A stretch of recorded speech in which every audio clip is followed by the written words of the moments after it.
ខ្លាំងមែនចោលជីកង់ធ្វើសកម្មភាពពេលឃើញម្ចាស់ឡានចុះមិនពន្លត់ម៉ាស៊ីនបងប្អូនជាទីគោរពរាប់អាននៅពេលថ្មីនេះ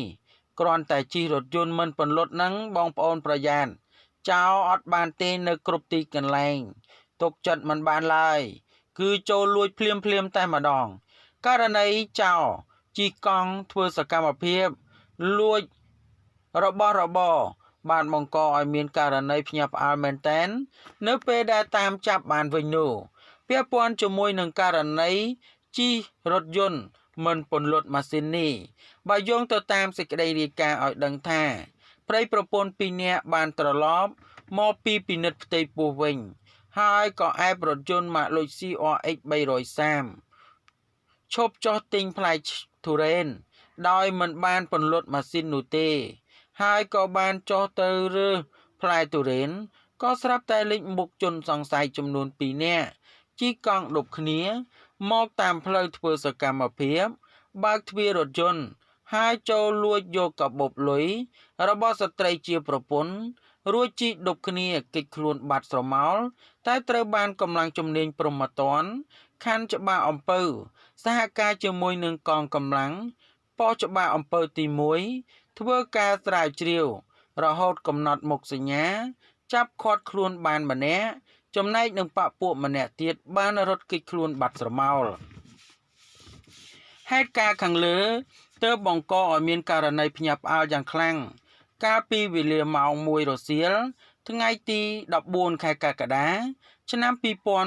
2021នៅចំណុចស្ថានីយ៍ប្រេងឥន្ធនៈកាល់តិចផ្លូវជាតិលេខ1ស្ថិតនៅក្នុងសង្កាត់ច្បារអំពៅទី1ខណ្ឌច្បារអំពៅនៃរាជធានីភ្នំពេញករណីកើតឡើងមកនេះធ្វើឲ្យមានការភ្ញាក់ផ្អើលយ៉ាងខ្លាំងនិងបង្កឲ្យមានហានិភ័យដល់បើម្ចាស់រថយន្តថែមទៀតផងដូច្នេះបងប្អូន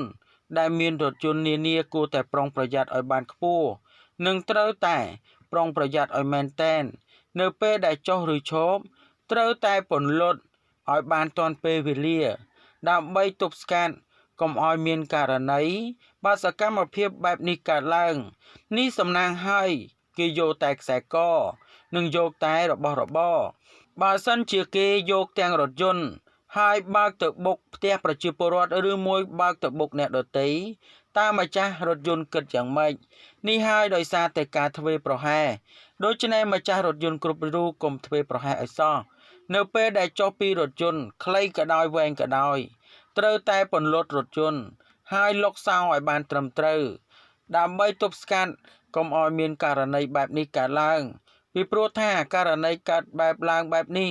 គឺតែងតែកើតឡើងជាញឹកញាប់ច្រើនដងពេកទៅហើយដោយសារតែបងប្អូនប្រជាពលរដ្ឋខ្លះគាត់គិតថាបែបមិនអីទេចុះមួយផ្លែតនោះគឺមិនអីសម្រាប់មិនអីប៉ុន្តែបើអីគឺទ្រព្យសម្បត្តិបងប្អូនវានឹងត្រូវរងនឹងការខូចខាតដោយសារតែក្រុមជនទាំងនេះហើយកុំឲ្យជនមួយក្តាប់តូចខ្លាចទៅជាអ្នកបំផ្លាញទ្រព្យសម្បត្តិបងប្អូនគឺត្រូវតែប្រុងប្រយ័ត្នដោយខ្លួនឯងឲ្យមែនតែននេះជារឿងដ៏សំខាន់បំផុតផងដែរដូចជានៅព័ត៌មាននេះមានប៉ុណ្ណឹង